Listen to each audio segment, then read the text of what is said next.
Effectivement, il faut qu'on se défende nous-mêmes. Il y a monsieur le maire qui vient de me dire que vous ne nous faisiez pas confiance parce que vous devez vous défendre vous-même. C'est vrai, on doit se défendre soi-même. On ne doit pas avoir confiance. Ça suffit pas la confiance. On est là pour montrer qu'on n'a pas confiance et qu'on veut des résultats pour les hôpitaux publics. Vous êtes quel hôpital, vous? Il faut que tous les hôpitaux se rassemblent comme on s'est rassemblés aujourd'hui. Ce qui arrive aujourd'hui à Tourcoing, c'est pas spécifique à Tourcoing. Ah mais non, je suis là pour faire mon éducation. Ah ben, allez-y, discutez ça, parce que ça vous serait... Monsieur, je suis très étonnée que vous me demandiez si je suis une personnelle soignante. Non, non, mais c'est parce que je vois des gens de l'hôpital, c'est pour ça. Et vous devriez être le premier à les soutenir. Maintenant, vous me laissez... Voilà. Les représentants de l'hôpital, vous n'êtes pas l'interlocuteur des représentants. Ce qui nous arrive ici. Voilà la ligne. Et maintenant, vous me laissez avec les documents de visite. C'est dans tous les hôpitaux de France qu'il se passe la même chose.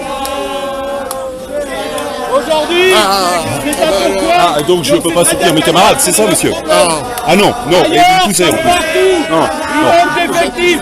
Ailleurs, comme partout, il manque de moyens. Il faut qu'on ait ces moyens pour pouvoir soigner la population. Pour qu'aucun d'entre nous ne se sente en danger dans ce pays. Les politiques successives amènent à nous asphyxier, à asphyxier l'hôpital. On asphyxie toutes les boîtes aujourd'hui, mais dans un hôpital, c'est inadmissible, c'est criminel. C'est la santé de tout le monde qui est en danger. Notre santé, votre santé. Et le matériel commence à marcher. Exactement. C'est la santé de nos anciens, c'est la santé de nos enfants. Partout, partout, ici comme ailleurs. Et ici comme ailleurs, on sait très bien que si on veut obtenir quelque chose, il va falloir se montrer. Il va falloir se montrer nombreux. Il va falloir montrer qu'on n'est pas d'accord, qu'on est déterminé. Et il faut que ça change réellement. On ne veut pas de promesses, on veut des résultats. On veut qu'on nous fasse des toubibs, on veut qu'on nous fasse des aides-soignants, des infirmières, des brancardiers, des secrétaires, des adjoints administratifs, enfin tout le personnel, et j'en passe, qui permettent et qui devraient permettre à tout le monde, dans un pays aussi riche que la France, de se sentir en sécurité au niveau de la santé tout au long de sa vie. On sait très bien que si on est là aujourd'hui, c'est qu'on sent bien que c'est plus le cas. C'est de plus en plus difficile, on a de moins en moins de moyens, et ça ne peut pas durer. Alors c'est un début aujourd'hui. On a un certain nombre ici à s'être rassemblés, un certain nombre de Tourcoing, d'ailleurs, de Roubaix, de Lille, de Seclin, de Denain, d'Armentières, de Bailleul. Si j'en oublie, vous êtes tous avec nous quand même. On est là pour réclamer une chose, c'est que les politiques sur la santé, elles changent. Et que ça ne peut pas se faire sans nous, sans notre mobilisation.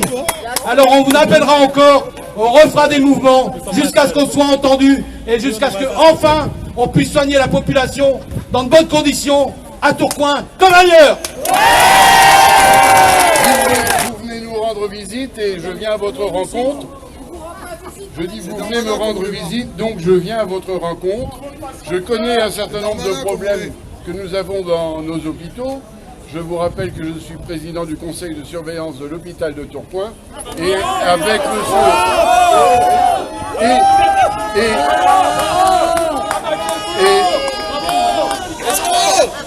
je vous signale que j'y suis aussi avec monsieur Charlon, que je fréquente régulièrement et nous travaillons ensemble pour le bien.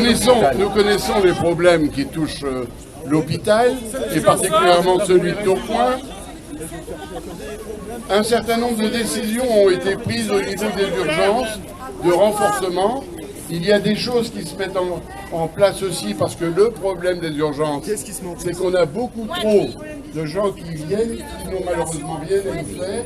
C'est quoi ça rien à faire? Si vous venez me voir, c'est que vous voulez causer. Et moi je cause.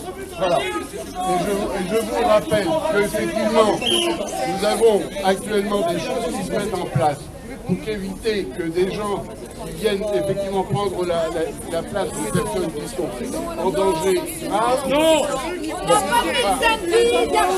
On veut soigner tout le monde. Donc les gens ils sont obligés d'aller aux urgences. Des soins pour tout le monde. Mais tout le monde a des soins. Écoutez, s'il y en a quelques-uns d'entre vous qui veulent venir discuter dans le bureau au calme, je veux bien. Mais ça m'intéresse pas. Hein. Je suis pas là pour ça. Ça fait des années, moi, que je travaille à l'hôpital. Pour tous les secteurs, laissez-moi parler. Effectivement, vous n'avez pas la bonne place. Mais depuis des années, on entend ça aussi. On entend et vous véhiculez au niveau des médias que les urgences sont engorgées par les petits bobos. C'est inadmissible. Les petits bobos. Écoutez-moi. Non, c'est à vous que je parle. Les petits bobos. Les gens n'ont plus les moyens de se soigner. Quand vous avez mal, que vous faites des kilomètres parce que vous venez de Fourmi ou je sais pas quoi pour venir aux urgences, parce que nulle part vous pouvez vous faire soigner. Non, je suis désolée, je travaille aux urgences, monsieur. Je les accueille. Non, ne dites pas ça, c'est que vous êtes décalé, vous n'êtes plus. Moi, je suis désolée. Je suis désolée, on les a. Si vous voulez pas l'entendre, c'est tout. C'est qu'on vous raconte des mensonges. Et dans ce cas-là, moi, je vous dis, vous racontez des mensonges. Oui, voilà, on va arrêter là. C'est ça, en pleine nuit, ça se passe, monsieur. Moi, je vous parle des urgences. Et quand c'est pas aux urgences de Lille, c'est dans d'autres urgences. Et ces gens-là qui n'ont pas les moyens d'avancer de l'argent, il faut arrêter de dire qu'ils engorgent les urgences. Ils ont droit à une santé avant, monsieur. Avant. Ils l'ont gratuitement d'ailleurs. C'est très compliqué, il faut qu'ils viennent aux urgences pour l'avoir. Parce que vous les engagez dans les maisons médicales. C'est pas pareil. Monsieur. Ces personnes-là sont reçues et n'ont rien à payer quand ils viennent aux urgences. Mais ils viennent pour ça. Alors il ne faut pas dire qu'ils engorgent. Depuis des années. Tout le monde a des soins. Il y a des choses qui sont organisées, c'est pas plus compliqué que ça. Non.